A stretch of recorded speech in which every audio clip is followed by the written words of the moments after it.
Okay, hopefully a quick review on the coffee filter lab and what we had done with that data. So if you guys remember, we took a stack of coffee filters, we varied the number of coffee filters, and below that we placed the motion sensor, and we were able to graph the velocity as a function of time of the coffee filters.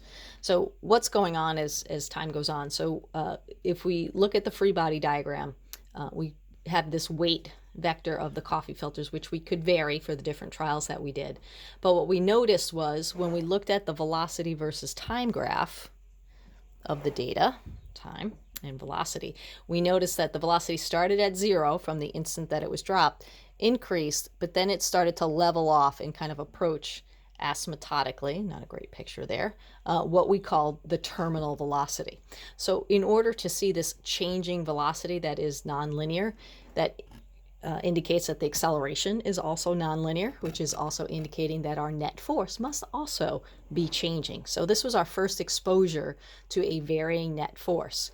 So as the coffee filter began to drop, the value of this air resistance force or this drag force would increase as it sped up. So essentially what we were looking at is we collected data of the value of that terminal velocity from the drag from the velocity versus time graph, and we graph that versus the drag force.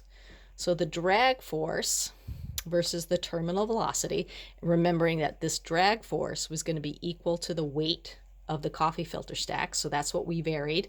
And then we measured this, and I know I'm being a little fast and loose with our independent and dependent variables, but that's okay. Just trying to get to the conclusion. So when we graphed that, it turned out to be a nonlinear function. It looked parabolic. So then when we linearized that graph and we squared the velocity, we got this linear relationship here.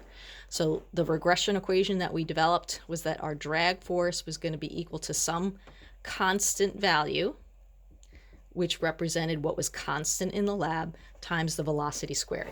And through a little bit of research, it turned out that these constant values had something to do with the air density, it had something to do with the cross-sectional area, and then it had also something to do with this constant here, which was known as the drag coefficient, and there was a factor of 1/2 in there as well. So we ended up with this regression equation, and once we set the slope equal to these whole bunches of constants, some of which we measured or determined, we could determine the drag coefficient of the coffee filters. So that was kind of the conclusion to the lab. So the big ideas that we're seeing is we see this change in the velocity as a function of time. So of course, if we look at our derivatives and our integrals, our acceleration is going to have a similar exponential type function, as well as our position graph. So these are essentially what we had looked at. Now, what I'd like you guys to do for me, now that we did this quick review, is I have this little worksheet here. Electronic copy is available. What you're going to do is you can either fill it all in electronically. The graph you can do in LoggerPro and just insert the graph, and then you'll just answer a few conceptual questions. And this will give us a solid review of air resistance as we remember it from the coffee filter lab, and then we can kind of move on to differential equations.